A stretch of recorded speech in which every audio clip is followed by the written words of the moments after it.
In this video, you will learn how to write the uppercase letter F and the lowercase letter F. For the uppercase, you're going to be doing three parts. The first is you're going to be drawing kind of a little bit of the letter J in essence. You're just going to kind of start at the top and scoop down to the bottom. Then you're going to put a cap on it, kind of with a loop on one end. So it does look like the letter J. And then you're just going to put a little arm through the middle. So a little bit faster, we're going to start at the top and swoop down first. We're going to put a hat on it and then swoop through the middle.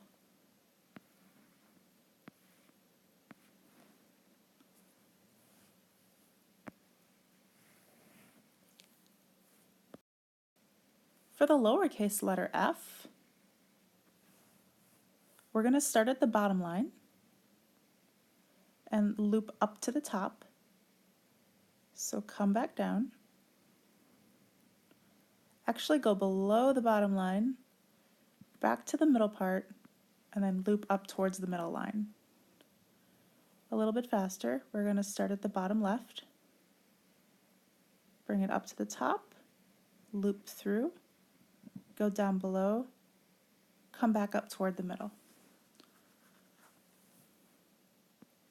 Up, loop, down, up, middle.